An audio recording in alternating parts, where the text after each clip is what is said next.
ایک شہر ہے جو سعودی عرب کے شمال مغرب میں واقع ہے اور اس کی تاریخ قبل از اسلام کے دور تک جاتی ہے۔ یہ شہر اپنے اچھی طرح سے محفوظ قدیم ڈھانچوں اور تاریخی ورثے کے مقامات کے لیے جانا جاتا ہے۔ اس کے باوجود مسلمانوں کے لیے اس کا دورہ ممنوع ہے۔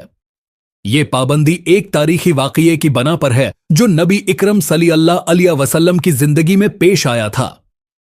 اس علاقے کو صالح اور مدائن صالح کے نام سے بھی جانا جاتا ہے جو ان لوگوں کی ہے۔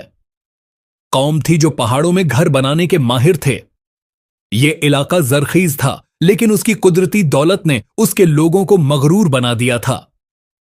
ان کی رہنمائی کے لیے اللہ نے اپنے ہاتھ میں ایک چمچ لے لیا تھا۔ نبی صالح علیہ السلام کو بھیجا۔ قرآن میں بیان کیا گیا ہے کہ اللہ نے لوگوں کو زمین میں آباد کیا اور انہیں پہاڑوں سے گھر تراشنے کی صلاحیت دی، لیکن ان لوگوں نے زمین پر فساد پھیلایا۔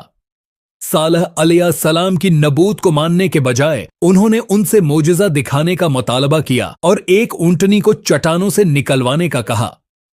صالح علیہ السلام کی دعا کے نتیجے میں اللہ نے معجزہ کیا اور ایک اونٹنی ان کے سامنے ظاہر ہوئی۔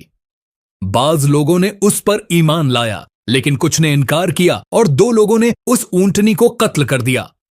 اللہ تعالی نے ان پر آدھی رات کو زلزلہ نازل کیا جس سے وہ ہلاک ہو گئے۔ قرآن میں اللہ فرماتا ہے کہ ایک خوفناک آفت نے انہیں اپنی گرفت میں لے لیا اور وہ اپنے گھروں میں سجدے کی حالت میں مر گئے۔ آج بھی ان لوگوں کی یادگاریں اور بڑی عمارتیں باقی ہیں جو انہوں نے پہاڑوں اور چٹانوں سے تراشی تھیں۔ یہ زلزلہ ہزاروں سال پہلے آیا تھا اور زمین کی حفاظتی تہ کو بھی کمزور کر دیا تھا۔ سائنسدانوں نے آج کل اس علاقے کے اوپر فضا میں ایک بڑا اوزون کا سوراخ دریافت کیا ہے جس کی وجہ سے اس علاقے کو زلزلے اور جلد کی بیماریوں کا زیادہ خطرہ ہے۔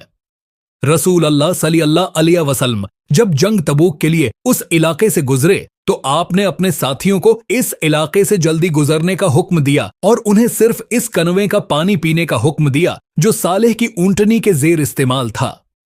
آپ نے انہیں وہاں سے کچھ بھی کھانے پینے سے منع فرمایا۔ نبی اکرم صلی اللہ علیہ وسلم نے مسلمانوں کو اس علاقے سے دور رہنے کا حکم دیا کیونکہ انہیں خطرہ تھا کہ وہاں کے لوگ بت پرستی سے مسلمانوں کو متاثر کر سکتے ہیں اور اسلام کی حقیقی تعلیمات سے انہیں منحرف کر سکتے ہیں۔ اسی لیے آپ نے مسلمانوں کو اس علاقے میں جانے سے روک دیا۔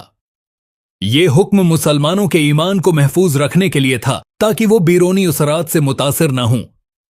رسول اللہ صلی اللہ علیہ وسلم نے ایمان کی حفاظت اور اسلامی تعلیمات کی پیروی کی اہمیت پر زور دیا۔ آج کی دنیا میں بھی بہت سے فتنہ انگیز عوامل ہیں جو مسلمانوں کو اسلام کی تعلیمات سے بھٹکا سکتے ہیں، لیکن اس واقعے سے ہمیں سیکھنا چاہیے کہ ہمیں ہمیشہ اپنے ایمان کے ساتھ ثابت قدم اور وفادار رہنا چاہیے۔